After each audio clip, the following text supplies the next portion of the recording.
राम मंदिर आंदोलन से लेकर रामलला की प्राण प्रतिष्ठा तक का लंबा सफर है। जैसे जैसे प्राण प्रतिष्ठा की तारीख नजदीक आ रही है, नए नए किस्से सामने आ रहे हैं। राम मंदिर आंदोलन में शामिल हुए कार सेवक 6 दिसंबर 1992 का वो दिन याद कर रहे हैं। नमस्कार, मैं हूं स्मिता जोसेफ और आप देख रहे हैं मेरे साथ इंडिया टाउन की खास पेशकश।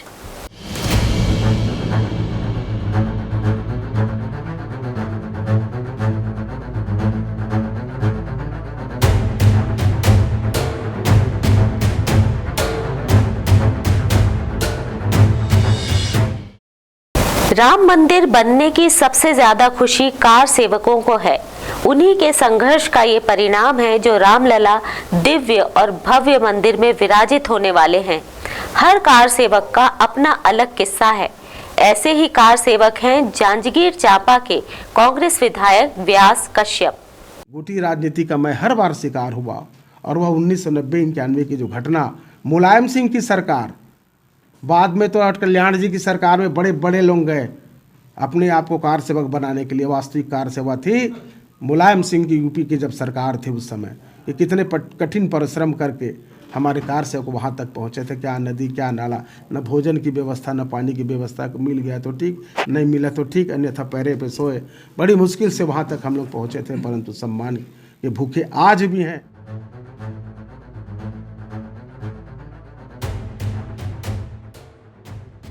अयोध्या में राम मंदिर निर्माण और रामलला के दिव्य प्रतिमा की स्थापना को लेकर जहां राम जी के भक्तों में उत्साह का माहौल है, वहीं इसे लेकर राजनीति भी गरमाई हुई है। जहां एक ओर इस आयोजन को लेकर 22 जनवरी को भव्य आयोजन की तैयारी चल रही है, वहीं चारों शंकराचार्य के साथ कांग्रेस आयोजन का राजनीतिकरण होने का आरोप लगा रही है। इसमें जांजगीर चांपा के विधानसभा के कांग्रेस विधायक व्यास कश्यप ने राम मंदिर बनने का स्वागत किया। देखिए, इस बात की खुशी हो रही है कि राम जी का मंदिर तैयार हो रहा है और अधूरे मंदिर में रामलला को विराज रहे हैं। विधिवत रूप से होता तो बेहतर होता। मैं एक कार सेवक हूँ। जिस समय मुलायम सिंह जी की सरकार थी, बोला जाता था कि एक परिंदा भी पर नहीं मार सकता। मेरे नेतृत्व में जांजगीर खंड से 48 लोगों का नेतृत्व मैंने स्वयं किया। और अपनी कार सेवा को याद करते हुए इतने भावुक हो गए कि उनकी आंखें छलक आई, जिसमें उनकी पीड़ा भी दिखाई दे रही है। और इस बात का मुझे तकलीफ है। इस भाजपाइयों ने मैंने जीवन भर जिसकी सेवा की, एक दिन भी कार सेवा के नाते मेरे नेतृत्व में इतने कार सेवक गए, एक दिन भी कभी भी मेरा सम्मान नहीं हुआ। पता नहीं क्यों, इस बात का मुझे तकलीफ है। अयोध्या में रामलला के मंदिर निर्माण के हुए संघर्ष को समझना आसान नहीं है।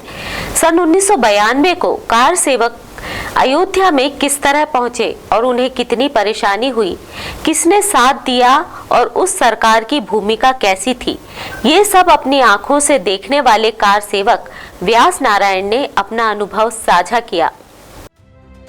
जांजगीर चांपा विधायक व्यास नारायण कश्यप वैसे तो कांग्रेस पार्टी से चुनाव जीतकर विधायक निर्वाचित हुए हैं, लेकिन उनका मूल संघर्ष है अयोध्या में राम मंदिर का निर्माण।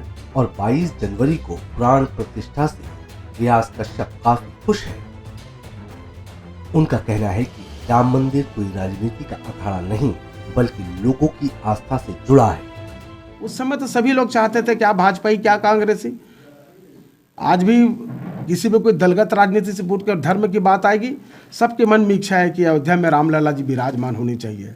परंतु दुर्भाग्य है कि उसको राजनीतिकरण किया जा रहा है, धर्म को बांटा जा रहा है। ये अच्छी बात नहीं है देश की व्यवस्था के लिए।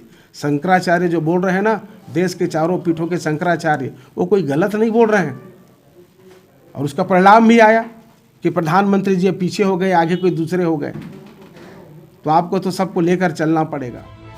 हर हिंदू, मुस्लिम और सनातनी अयोध्या में राम मंदिर बनने के पक्ष में है, लेकिन उन्होंने इस पर जल्दबाजी का आरोप लगाया है। मैं के संघ को कहना चाहता हूं कि आप दलगत राजनीति से हटिए और धर्म की बात करते हैं तो धर्म को सबको लेकर चढ़िए, चाहे वो कांग्रेसी हो, चाहे भाजपाई हो, चाहे बसपाई हो, चाहे कम्युनिस्ट हो, आपके लिए सब एक समान होना चाहिए। आप दलगत राजनीति से हट जाए, मेरा यह उन सभी संघ के पदाधिकारियों से अपील है। व्यास कश्यप ने बताया कि उन्होंने जांजगीर चांपा जिले से कार सेवकों का प्रतिनिधित्व किया और अयोध्या के लिए निकले थे और मुलायम सरकार की तमाम बंदिशों के बावजूद अपने साथियों के साथ अयोध्या पहुंचे और पूरे मंजर को अपनी आंखों से देखा। आंसू गैस और गोलीबारी को नजदीकी से देखा। उन्हें इस बात का मलाल है कि संघ से जुड़े होने के साथ कार सेवक होने का सम्मान नहीं मिल पाया है। राम मंदिर की स्थापना को लेकर अपने दिल की बात को बयां करते हुए व्यास कश्यप की आंखों से आंसू छलक पड़े और उन्होंने अपनी पीड़ा मीडिया के सामने जाहिर कर डाली। जुलूस पर प्रतिबंध था, गोली चालन, बसों पर आग लगाना, पता नहीं क्या क्या घटनाएं नहीं हुई। हमने सरयू नदी पर ऐसे सैकड़ों की संख्या में लाश देखी जो कार सेवकों की थी, जो तर रहे थे। और इस बात का मुझे तकलीफ है, इस भाजपाइयों ने मैंने जीवन भर जिसकी सेवा की, एक दिन भी कार सेवा के नाते मेरे नेतृत्व में इतने कार सेवक गए, एक दिन भी कभी भी मेरा सम्मान नहीं हुआ। पता नहीं क्यों, इस बात का मुझे तकलीफ है कि कार सेवा चाहे कोई भी हो, वो तो धर्म के लिए गए थे, रामलला के लिए गए थे, न कि किसी व्यक्ति के लिए गए थे।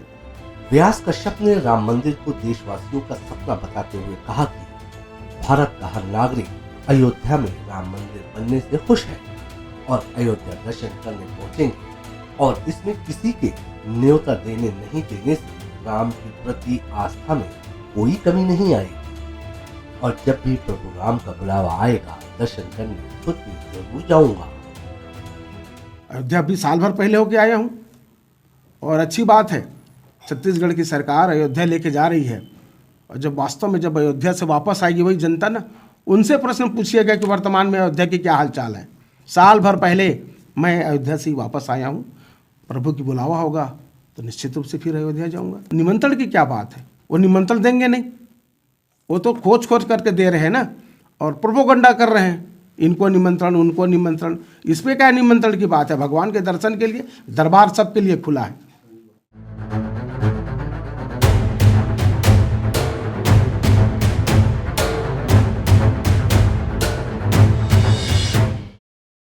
तब से अब तक अयोध्या में महत्वपूर्ण परिवर्तन हुए हैं। शहीद कार सेवकों के परिजन आज भी अपनों को खोने का गम सहते हैं, फिर भी उन्हें इस एहसास से सांत्वना मिलती है कि उनके प्रियजनों का बलिदान व्यर्थ नहीं है। उन्हें इस बात से तसल्ली है कि लंबे समय से पोषित सपना, जिसके लिए उनके प्रियजनों ने अपना जीवन बलिदान कर दिया, आखिरकार पूरा हो रहा है। ये रिपोर्ट हमें भेजी थी जांजगीर चांपा से श्रद्धा सिंह ने। फिलहाल मुझे दीजिए इजाजत और आप बने रहिए इंडिया टाउन न्यूज के साथ। नमस्कार।